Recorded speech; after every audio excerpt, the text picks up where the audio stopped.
मागच्या वर्षी दुष्काळ होता. मी आपल्या सगळ्यांचे आभार मानतो. मला कृषी मंत्री केलं आणि दुष्काळ आला. एक वर्षभर मला एवढ्या गुचक्या लागत होत्या. सोयाबीनला भाव नव्हता. तुम्ही सगळे वाचायचे, पण कृषी मंत्री काही तोंडातनं लोकांच्या जात नव्हता. जात होता का तुमच्या तरी? कापसाला भाव नव्हता, पण जे भाव कमी आपल्याला मिळाला त्या भावांतरमध्ये आदरणीय एकनाथरावजी शिंदे साहेबांनी, देवेंद्र भाऊनी आणि दादानी हेक्टरी 5,000 रुपये देण्याचा, सोयाबीन आणि कापसाला कमाल 2 हेक्टर पर्यंत देण्याचा निर्णय घेतला. मी त्यांचं मनापासून अभिनंदन करतो. आता मायचांग सांगा बरी, तर सोयाबीनवाले किती आणि कापसावाले किती? हात वर करा. आता याच्यात ई पीक पाहणी किती झाली? ई पीक पाहणीचे दाखले कुणाकडे आहेत? आणि ज्याच्याकडे त्याने हात वर करा, ज्याच्याकडे नाही त्यांनी समजून घ्यायचं.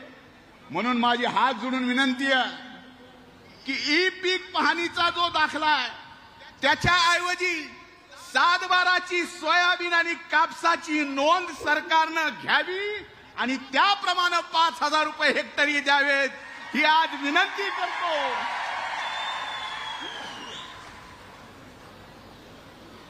खरं तर पीक विम्याच्या बाबतीत पंकजाताईंनी आपल्याला सांगितलं, महाराष्ट्र देशातलं पहिलं राज्य आहे की ज्या राज्यात 1,70,00,000 शेतकऱ्यांनी, देवेंद्र भाऊ आपण घेतलेला तो निर्णय, 1 रुपयात पीक विमा सरकारचे, केंद्र सरकारचे मिळून जेवढे पैसे कंपन्याला दिले तेवढेच पैसे शेतकऱ्याला सुद्धा मिळाले का नाही? 25% मिळाले. उर्वरित द्यायचे राहिलेत. खरंय का नाही? ते पाहिजेत का नाही? त्याच्यासाठी मामाजींना बोलवलंय, शिवराज सिंग चौहान साहेबांना.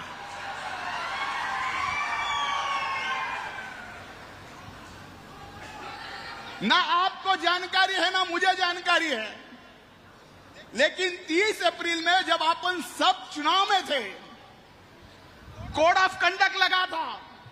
30 अप्रैल को कृषि मंत्रालय से एक रेजुलेशन पास हुआ और जो क्रॉप कटिंग कैलकुलेशन है वो सारा बदल गया. इस कारण बताते हुए आज हर कंपनी बोल रही है कि वो क्रॉप कटिंग का जो 30 अप्रैल का निर्णय या तो उसमें बदल लाओ, तो ही हमारे किसानों को जो रुका हुआ क्रॉप इंश्योरेंस है वो मिलेगा. आपसे मामा जी मेरी नहीं, देश के सारे किसानों की उम्मीदें जुड़ी हुई है, विश्वास है और मुझे यकीन है कि आप दिल्ली जाते से ही हमारे किसानों का क्रॉप इंश्योरेंस का जो मसला है वो हल करेंगे. मला आजही आठवतं, इन्शुरन्सचं आमचं भाऊ, तुम्ही अनेकदा म्हणला, दादा तुम्ही सुद्धा बीड जिल्ह्याच्या बाबतीत म्हणला, ताई म्हणल्या, बीड जिल्हा नंबर 1 वर असतो इन्शुरन्स मध्ये. हे खरं आहे. मला सार्थ अभिमान आहे या गोष्टीचा. 1998ला श्रद्धेय अटलजी प्रचारासाठी या परळीत आले. नका देऊ, डीएपी देऊ नका, नॅनो फर्टिलायझरनी या ड्रोन टेक्नॉलॉजीमुळे 1 एकर 7 मिनिटात फवारून होते. 30 एकरात 4 तासात 30 एकर फवारणी होतीये आणि रोजचे 1 एकरला 2 गडी लागतात मजूर फवारायला, त्याला 1000 रुपये जातात. आणि हे जर नॅनो तुम्ही दिलं तर मी आपल्याला सांगतो 60% उत्पादन खर्चामध्ये कमी होईल आणि उत्पादनामध्ये 20% या शेतकरी मायबापाचा वाढ होईल. आम्ही हात पसरवणार नाही. ही शेतकऱ्याची जात हात पसरवणारी नाही. निसर्गाचं संकट आम्ही सहन करतो.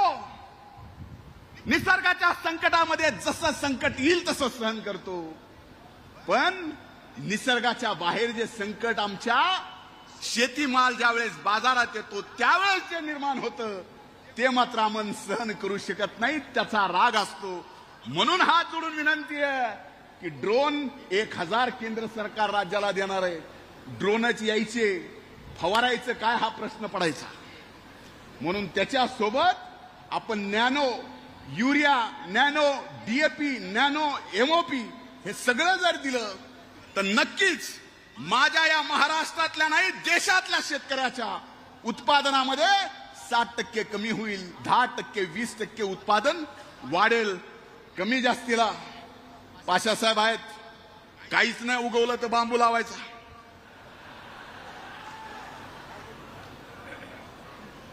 आता दाखवलं, लावा. माझी एवढी विनंती आहे की आज माझी एक जीवनातली आठवण सांगतो. योगायोग बघा ज्यावेळेस नियत साफ असते. मैं आपकी बात कर रहा हूं सर, शायद आपको याद होगा कि नहीं पता नहीं, आप युवा मोर्चा के राष्ट्रीय अध्यक्ष थे. तब मैं युवा मोर्चा का महाराष्ट्र का अध्यक्ष था. आज आप कृषि मंत्री हो देश के, और इन तीनों के सौभाग्य से आज मैं राज्य का कृषि मंत्री हूं. ये नियति जो है जब साफ होती है तो नियत भी साथ देती है. ये आज तक का समय है, आज तक. लावला काय बांबू? हसायला लागलात म्हणून मी एवढंच बोलतो. खरं तर जे घ्यायचंय ते यांच्याकडून घ्यायचंय.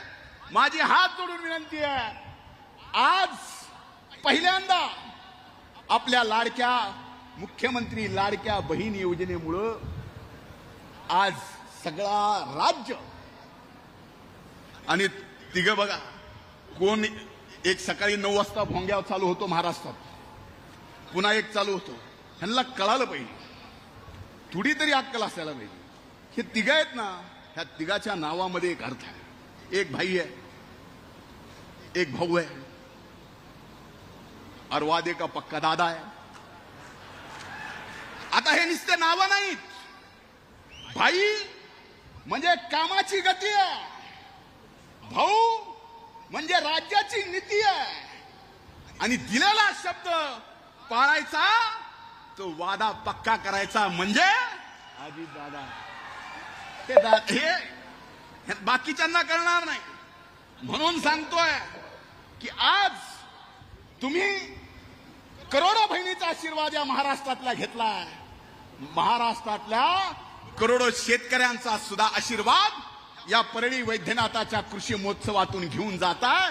पण थोडंसं देऊनही जा एवढी कळकळीची विनंती करतो. पुन्हा एकदा आपल्या सगळ्यांचं स्वागत करून इथंच थांबतो. खूप खूप धन्यवाद. पुन्हा एकदा स्वागत. जय हिंद, जय महाराष्ट्र, जय जवान. धन्यवाद आदरणीय धनुभाऊ. यानंतर